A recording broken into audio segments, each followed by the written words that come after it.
Selamat datang kembali di channel Borneo Trader. Bagi Bapak Ibu dan teman-teman yang baru pertama kali menemukan channel Borneo Trader di YouTube, saya ucapkan selamat menonton dan selamat bergabung. Seperti biasa, di akhir pekan ini saya kembali akan menganalisa, menambah analisa saya yang kemarin, saham-saham yang di-request oleh Bapak Ibu dan teman-teman. Yang pertama ada Soci, kedua Inap, ketiga KF, keempat Hoki, kelima Jing, dan keenam Cas. Kita langsung saja ke saham pertama. Saham pertama ada Soci. Soci pada hari Jumat kemarin ditutup auto reject atas, naik 34% ke harga 232.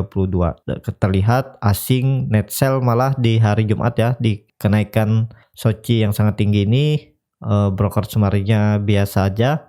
Kita langsung saja ke teknikalnya. Secara teknikal, Soci di hari Jumat breakout dua resistennya di 186 dan 220. Arah selanjutnya Soci akan ke 264 ya, karena Soci ini naik juga karena digoreng ya, dan bukan karena sentimen. Jadi ya potensi naik lebih tinggi ada, cuman mampu breakoutnya kita nggak tahu ya, atau dia mampukah sampai 264. Harusnya bisa mampu ya, kita cek dulu nih di 10-11% ya bisa ya, sekitaran sini masih bisa dia ke atas. Cuma resikonya sama besar ya, kalau Bapak Ibu baru mau beli di daerah sini ya harus siap dengan resiko. Jadi kalau ternyata saat Bapak Ibu beli terus dia turun, ya itu memang sudah seperti itu resikonya ya. Nih kalau Bapak Ibu bisa lihat saat dia rebound, naik tinggi, dia koreksi, dia naik tinggi lagi, dia koreksi lagi. Jadi ini juga dia naik tinggi kan, koreksi dia, dan bisa seperti itu. Tapi harusnya ya, kalau saya lihat seperti ini, yang paling kuat support Soci itu ada di 186 ya. Ini yang paling kuat. Jadi ini bisa dikatakan support pertengahan atau support kecil Soci sebelum dia naik ke 264. Jadi kalau ini dihapus, dari 2018 saat Soci turun dari 186 dia turun sangat dalam ya, sampai 115. Kemudian dia breakout lagi, dia naik, dia mempertahankan 186. Jadi ini bisa dikatakan support kunci untuk Soci sebelum dia mampu naik ke atas 264. Kalau terkonfirmasi breakout 264, itu potensi bagus. Soci kemungkinan sangat kecil untuk ke bawah lagi. Jadi ini bisa menjadi support kunci kedua Soci. Jadi sebelum dia bisa naik ke 264, dia akan tektokan atau sideway di range harga 186 sampai 204. Jadi ini bisa dikatakan harga pertengahan, walaupun di sini ada support kecil. Menurut saya ya sesuaikan dengan Bapak Ibu ya resikonya. Kalau mau resikonya seperti ini, kalau buy di harga penutupan yang mungkin juga nggak dapat, biasanya naik 3-4 titik ke atas ya, Bapak Ibu bisa cut loss di 214 ya. Tapi bisa ke trigger, kalau menurut saya bisa ke trigger nih, bisa terlihat saat dia breakout, kemudian dia koreksi dan dia turun dan mantul, baru mantul dia di daerah 186. Jadi seperti itu untuk Soci, masih berpotensi besar mengarah ke atas karena juga tidak ada sentimen untuk kenaikan Soci. Memang teknikalnya menyuruh dia naik, dengan juga disertai partisipasi buyer yang lain, juga price makernya ya Soci masih ke atas ya. Kalau saya lihat Soci masih ke atas. Kita langsung saja ke saham kedua. Saham kedua ada Inap. Inap kembali ARB di hari Jumat ke level harga 4090. Dan Inap ini masih di koleksi asing ya. Kalau lihat broker sumarinya, FZ Waterfront Sekuritas beli di 6.000 dan tidak terdapat di top 10 seller ya. AK juga beli walaupun ada. Kita langsung saja ke teknikalnya. Secara teknikal Inap hampir sama seperti IRA. ARB tidak disertai volume, dan volume waktu dia naik dua kali ini ya, 2 hari, volume sangat tinggi. Jadi ini ya semua pasti sangkut. Ini siapapun yang beli di daerah ini ya sangkut ya. Kecuali dia beli dari daerah 4.000 ini ya masih profit ya. Jadi kita lihat nih apa maunya price makernya atau market makernya nih ya. Kita lihat karena harusnya INAP mempertahankan supportnya di 3650 ini ya. Jadi seperti itu harusnya INAP mempertahankan supportnya di 3650 ya. Kita lihat apakah dibuat ARB lagi, dan bisa jadi ini nanti INAP akan bermain di range sini lagi ya. Kalau sebelum ada sentimen positif atau news positif ya, INAP akan bermain di range harga 3650 sampai 4460 ini. Seperti ini halnya ini. Nah, dia bermain di area 3000 sampai 3600. Jadi dia akan tektokan di daerah sini. Jadi kemungkinan minggu ini akan dibuka dan kemungkinan ARB-nya cuma sisa sekali lagi ya. ARB-nya sisa sekali lagi dan dia akan bermain di daerah sini. Jadi seperti itu untuk INAP. Bagi Bapak Ibu dan teman-teman yang baru di dunia saham ya, hindarilah saham-saham yang cuman naik gara-gara sentimen seperti ini, kecuali batubara ya. Batubara fundamental bagus seperti ITMK, PTBA, Indi, Adro. Kalaupun kita loss besar ya bisa ditahan. Kalau seperti ini ya, ini kan termasuk walaupun sama hal di 4 ribuan, tapi dia juga termasuk ya gorengan karena lot-lotnya tipis. Nih kalau Bapak Ibu bisa lihat yang ditradingkan hari Jumat tidak sampai 50.000 lot ya. Jadi sangat tipis menurut saya. Hindarilah karena ya gampang digoreng bandar. Kalau yang Bapak Ibu bilang bisa dipermainkan price makernya ya. Jadi seperti itu untuk INAP. Kemungkinan masih ARB atau bagus lagi kalau dia lepas ARB dan kemudian dia rebound naik ke atas 4460. Jadi seperti itu. Kita langsung saja ke saham ketiga. Saham ketiga ada KF. KF juga ARB lagi di hari Jumat, turun ke level harga 4170 dan KF ini dibeli asing tapi tipis. Kalau lihat broker semarinya biasa aja. Kalau Bapak Ibu bisa lihat juga bid offernya tipis ya. Kita cek yang ditransaksikan nggak sampai 100.000 lot ya. Jadi seperti itu. Kita langsung saja ke teknikal. Secara teknikal KF sama seperti INAP ya, price makernya sama juga seperti IRA ya. Kemungkinan akan ARB ya, bisa ARB lagi, tapi ya harusnya selesai sampai di sini ya. Selesai sampai di sini, ARB-nya nggak mungkin lagi dia sampai 4 hari ARB. Jadi support kuncinya atau support kuat KF ada di 3780 ini. Harusnya dia akan bermain di daerah sini. Kalau dia tidak mampu hari Senin atau Selasa naik menutup gap ini kembali ke atas ke 4650. Jadi ya seperti ini ya, kita hanya menunggu ya, nggak bisa lagi ini. Analisa juga bingung, lihat volume kecil kok bisa ARB dia ditahan bandar di bawah, dan juga ini juga banyak yang sangkut di atas ini pasti ya, retail ataupun retail besar juga mungkin ada yang sangkut di atas ya. Jadi ya kita lihat lah minggu depan maunya kemana nih arahnya. Maksudnya apakah mau dibuka nggak ARB lagi atau ARB sekali lagi habis itu baru dibuka untuk bisa volatile ya. Kita lihat ke depannya ya. Kita langsung saja ke saham keempat. Saham keempat ada Hoki.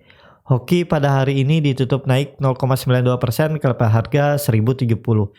Hoki dibeli asing walaupun tipis ya, lumayan lah. Kalau cek broker semarinya biasa ya. Nah, kalau Bapak Ibu bisa lihat Hoki dengan harga segini aja ditransaksikan sangat besar kan, di 400.000 lebih lot. Nggak seperti yang KF atau Link tadi. Kita langsung saja ke teknikalnya. Secara teknikal masih istirahat dan membentuk support kecil ya.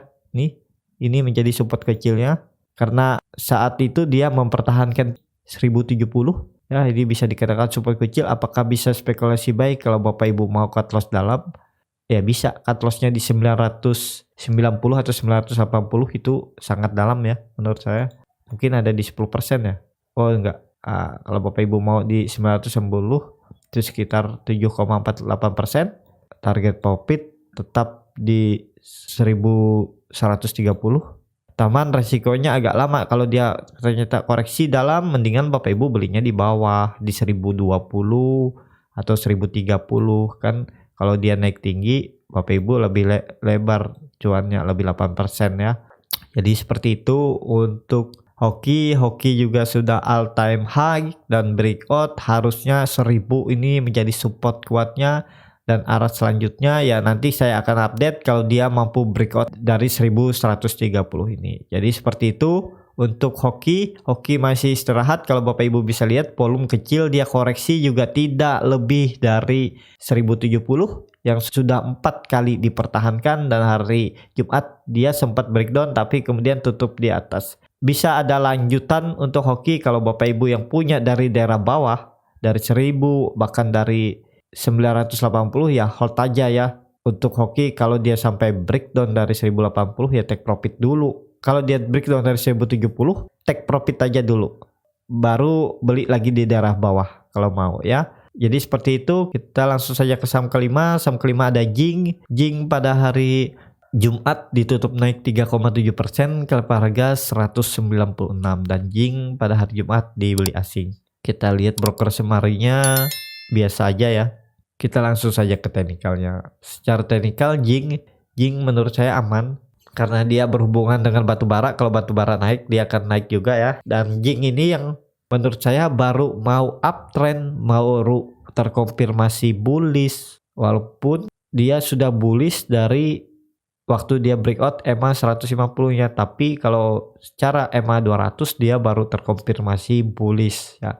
Karena EMA 200-nya sudah dipatahkan tren EMA 200, dan arah selanjutnya ya minimal Jing ini ke 256 ya. Apakah bisa spekulasi buy di harga sekarang? Ya bisa ya. Cut loss-nya di 180 itu sekitar 8%, dan target profit terdekat di 228. Kalau 228 bisa di breakout ya arah selanjutnya 256 ya. Tapi harusnya kalau dia mampu breakout dari 226 itu potensi bagus, apalagi kalau terkonfirmasi Jing bisa ke 300 ya, arah selanjutnya ke 300. Jadi seperti itu untuk Jing, masih berpotensi besar mengarah ke atas karena yang Bapak Ibu bisa lihat candle hari Jumat menutup penuh 2 candle saat dia koreksi, dan volumenya juga lebih besar dari saat dia koreksi. Jadi masih ke atas ya. Minimal ya bisa ke 210 sampai 212 ya minimal. Pasang trailing stop aja kalau dia mampu breakout 210, pasang trailing stop. Takutnya dia tidak mampu naik, dia kembali koreksi ya Bapak Ibu take profit dulu.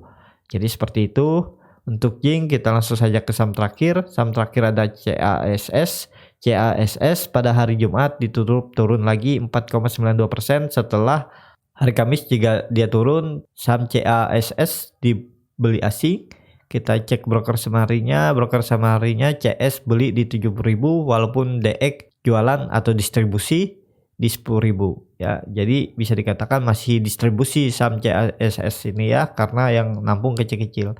Transaksinya nah yang Bapak Ibu bisa perhatikan ini saham kurang liquid ya. Ini nggak sampai 30.000 lot yang diperjualbelikan, dan lihat broker semarinya sangat tipis. Jadi ya menurut saya tidak merekomendasi bagi Bapak Ibu yang baru-baru di dunia saham untuk bertransaksi atau trading di saham ini ya. Kita cek teknikalnya. Secara teknikal CASS ya bisa dikatakan gagal breakout karena sudah 3 candle dari EMA 200, dan ya kalaupun dia koreksi arahnya bisa ke 240 nih lagi sampai 260 sebelum dia mampu naik. Kalau minggu depan dia mampu naik ke 300 itu potensi bagus ya. Terdekatnya kita akan pasang target ke 400 saja dulu.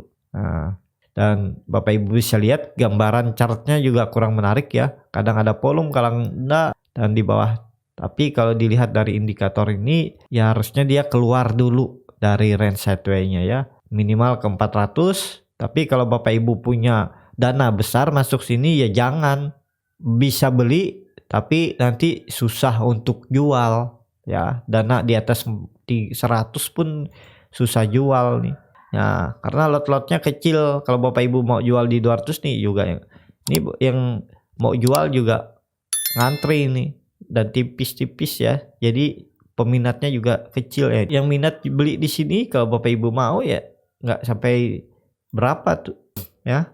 Jadi seperti itu, hindari kalau yang Ya menurut saya ini gak menarik sama sekali ya. Saham ini harganya ya hampir-hampir sama seperti WSBP, saham-saham konstruksi atau Skrill, walaupun lambat ya lebih aman Skrill. Skrill aja di 240 apa 250 harganya. Itu lebih aman menurut saya.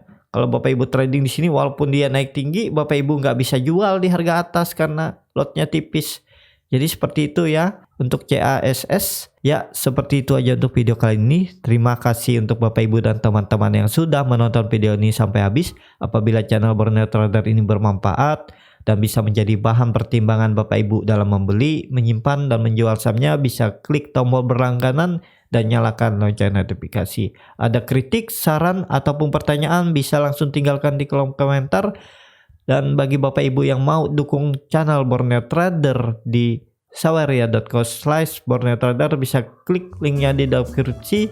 Dan sebagian dari hasil dukungan Bapak Ibu akan saya bagikan atau belikan buku-buku bacaan untuk anak-anak di pedalaman Kalimantan. Sampai ketemu di video selanjutnya. Terima kasih.